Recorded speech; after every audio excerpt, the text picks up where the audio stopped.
Today, as I record, is the 11th of November 2025.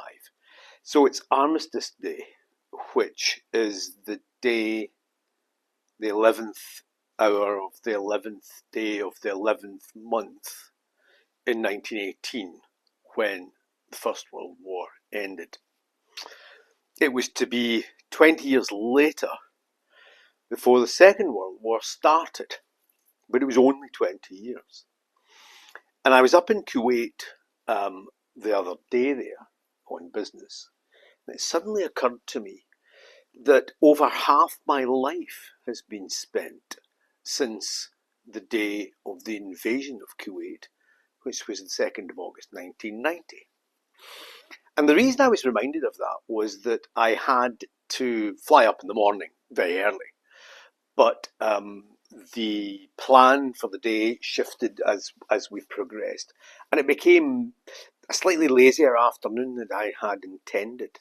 And I had been booked into the Holiday Inn in Kuwait, and the driver took me back to the Holiday Inn a little bit earlier, shortly after lunch and a further meeting in the afternoon. I hadn't been into the Holiday Inn since 1990. I've been to Kuwait several times, spent quite a lot of time going in and out of Kuwait immediately after the invasion of Kuwait and the routing of the Iraqis. When Kuwait was freed, we were going back up and down in charter flights, and a white shirt like this would be black around the collar within an hour.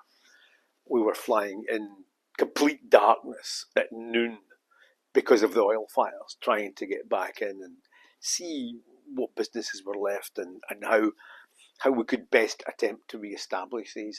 It took a long time, and it was an interesting time, but it was 35 years ago. And I just couldn't believe that amount of time had passed. That the amount of time from the invasion of Kuwait in 1990 until now was 15 years more than the interval between the First and Second World Wars. Quite staggering. We went in after the invasion to go and sort out the businesses, as I say, and lots of stuff was damaged. There was lots of, deliberate wreckage, I think, lots of vandalism, quite a lot of mess. And I'm not planning to get into the politics of it all because that doesn't really matter now. It still has an effect in Kuwait, but it doesn't matter for the purposes of this story, which is going to be a bit of a jumping about rant because that's just how I'll think about it. But going back to the beginning, and the old British passport, which you can see here, I'll just move that a little bit closer, was a blue cardboard document that we had in those days. And that one that I've just shown you was issued on the 1st of August. So I got it out of the British Embassy in Kuwait on August the 1st. On August the 2nd, I got a telephone call from the office to say that my driver wasn't coming to pick me up because we'd been invaded. But not to worry about it, it's just a bit of sabre rattling. It's been on the cards for a while, everybody seems to have known about it. And I'd only been in Kuwait for a month. I'd been hounded all through the early part of 1990 by a friend and client who just kept making me offers that I couldn't refuse until I got to a point where I said, right, okay, let's give it a year and we'll see what we can do. So in June of 1990, I resigned. I packed up, sorted myself out, shipped everything in a container except my car. I kept my car here with a pal of mine. And on my birthday, which was July 25th of 1990, I came back down to Dubai to try and make arrangements for maybe getting the car driven up or driving the car up to Kuwait later in the year, when it was a bit less warm and it would have been more pleasant. And I spent my birthday with friends here on the 25th of July. Went back up to Kuwait after the weekend to get on with whatever it was we were doing. And then we were invaded on the 1st of August. At the beginning, it didn't really seem to make any difference. I had heard that the apartment that I had rented the previous couple of weeks had had a rocket go through above it. So I think 2 floors above, a rocket had gone through my apartment building, which was quite near the American embassy. And pipes had been burst and damage had been done and windows had been broken. I wasn't there. I was still in the Holiday Inn, as I originally said. And so it seemed like an unfortunate thing rather than anything that was going to be fundamentally dangerous, because there was still all this talk of, no, don't worry about it, nothing will happen. Then the British Airways aircraft got trapped in Kuwait. There's a whole separate story about that didn't really involve me, but all those who were on that aircraft were brought in to Kuwait and they didn't get out either.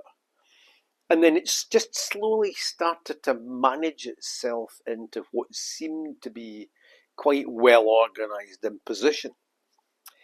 And I eventually had to leave the Holiday Inn, stretched out in the back floor of a car with magazines and boxes of files and things over the top of me, so that when the driver reported to a checkpoint, they would just look at the car, see loads of boxes, and take us through. So we ran 3 checkpoints to get from the Holiday Inn.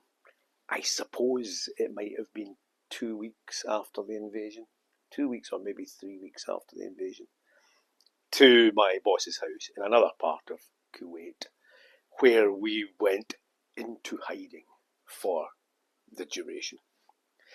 It was quite interesting in the Holiday Inn because I had 2 rooms. I had the room that I was registered to as a guest in the Holiday Inn, and another room that I used to hide in, so that if anybody came to see who's here, what's there, they could go, oh, this room is empty. It's registered to Mr. Martin, but he's not here. So where is he? Oh, we don't know. He must have gone out. That sort of thing. But they could only do that for a while, and eventually we had to sort of make arrangements. At that time, I might have made one of the stupidest decisions of my life.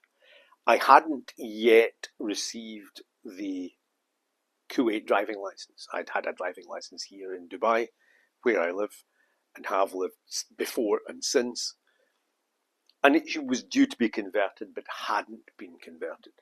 And some of the other people who were in hiding effectively in the hotel had hatched a plan to drive out of Kuwait across the border into Saudi Arabia.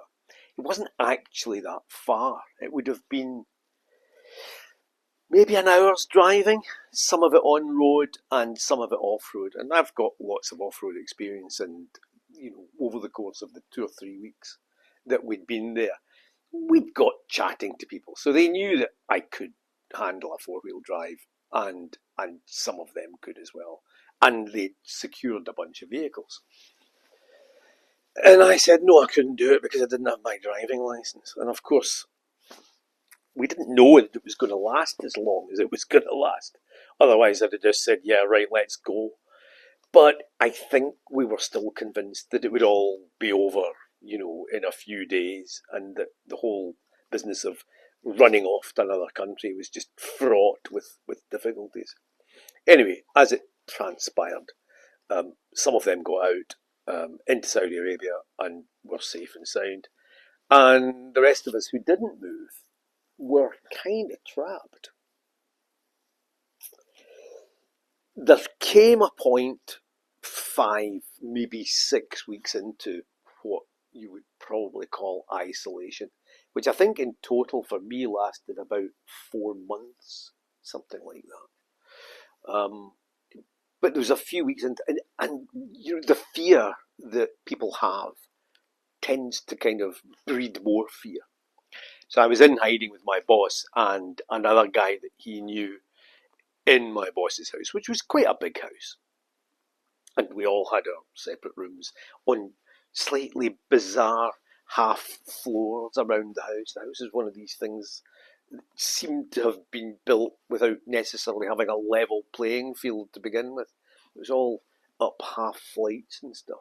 Anyway, there were gaps in the house, and it had been collectively decided that at some point during the course of this, it was going to get worse before it would get better, so we would hide. So we started putting in tins and packets of biscuits and stuff that we still had and were still able to get, and sleeping bags and blankets and things in these recesses between floors inside this house.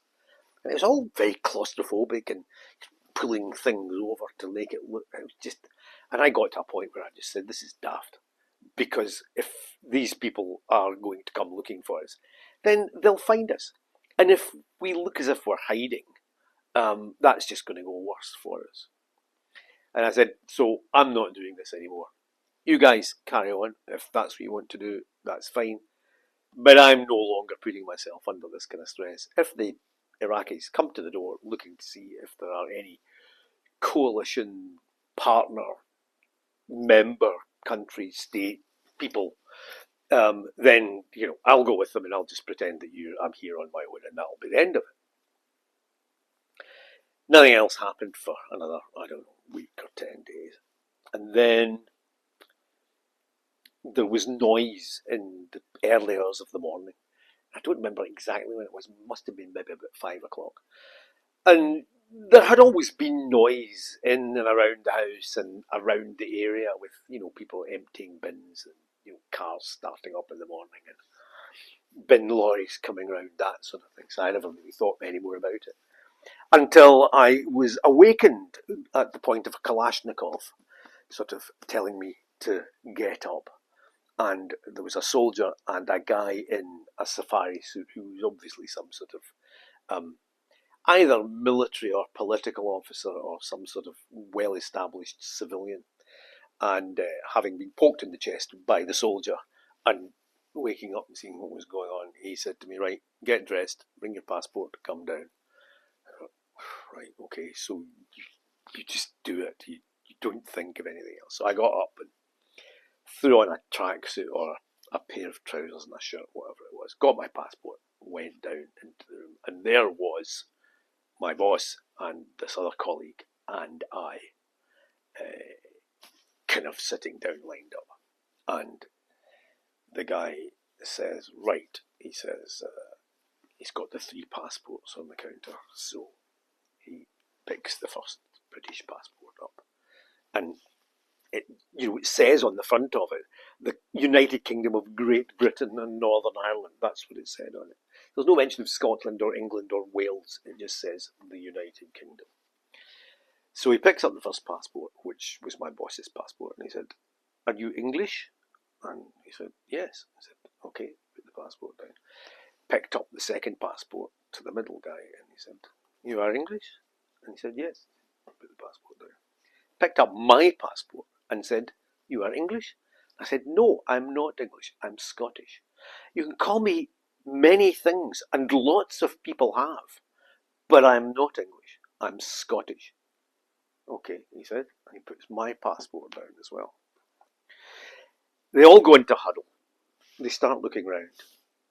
And probably about 10 minutes later, my boss and the other guy that was staying with us, I won't use any names, were told to go and pack a bag, and I was told to stay where I was. And I started to really get slightly panicky by that time because I thought I was being singled out. And it transpired, and we learned this much, much later, that they didn't really have much of a clue about the politics of the whole thing, and that England was the country that was part of the coalition against the invasion of Kuwait, but that Scotland, because the Republic of Ireland wasn't in the coalition, was an unknown.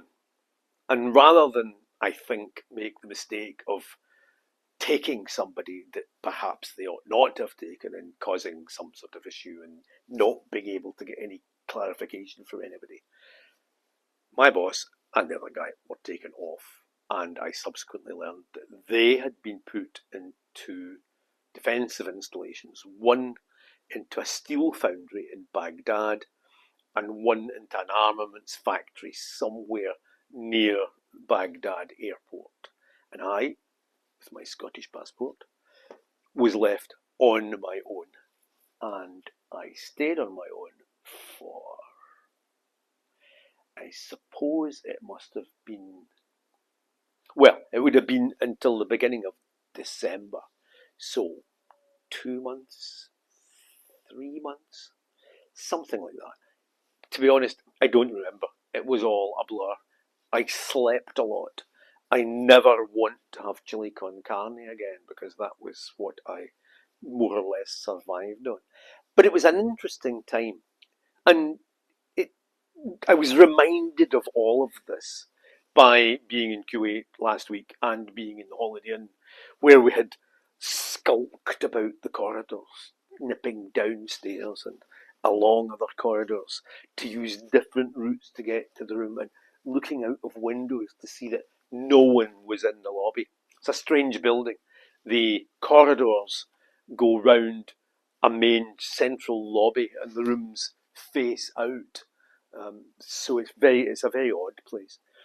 And there was no breakfast. You had to arrange. There would be secret knocks to get food and all that kind of stuff.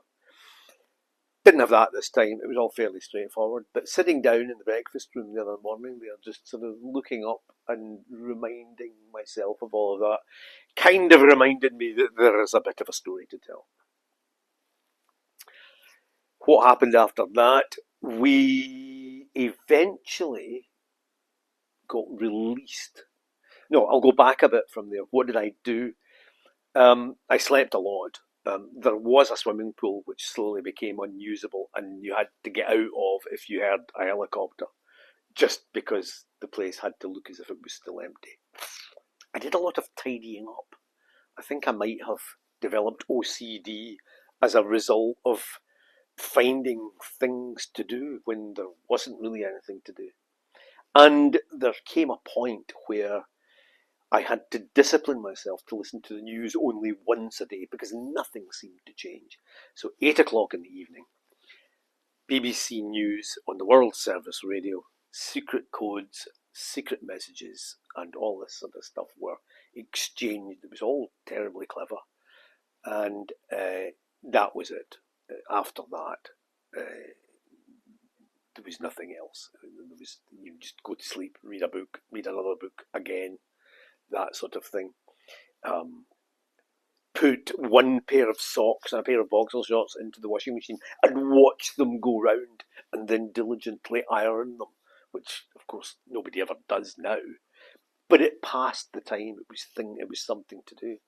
I made a very weak attempt to learn Japanese from some Japanese books that were there, but we ran out of batteries on the tape recorder, so that didn't last very long. They came to steal the cars one morning, and I heard all this noise outside, and I thought, I don't actually have anything to lose here. So I opened the door. Yes, can I help you? And they said, we're taking the car. Okay, carry on. And I just closed the door and just let them get on with it. And they never came back and they never asked. I guess by that time they had assumed anyone who wasn't local and was still in place was somebody that they couldn't interfere with. So that happened. And then the stories of all of what we came to call the wheelchair diplomats. So people who were ill but still had a name. Ted Heath, for example. There was a French guy whose name I can't remember now either. But all these, there seemed to have been some development whereby an exchange took place, that the expatriates that were being held as guestages would be exchanged for an aircraft or two full of medicines.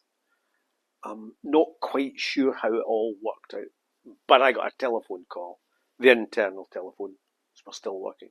A telephone one morning from somebody at the British Embassy saying, pack a small bag, a hold-all, nothing more, and be ready to be collected at 11 o'clock tomorrow morning.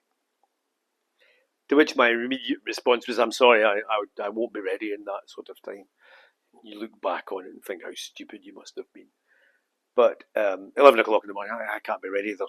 I have to close the house. I have to secure. And I thought, I've got all day and all night to do that. I don't have to have any sleep, and I have no idea what's happening next anyway. What followed was a 23-hour journey back to the UK. We were bused to a military airbase in Kuwait. We were put onto a Kuwait Airways aircraft that had been pirated, flown with military escort to Baghdad, and met at Baghdad airport by members, officers, people of the British Embassy in Baghdad.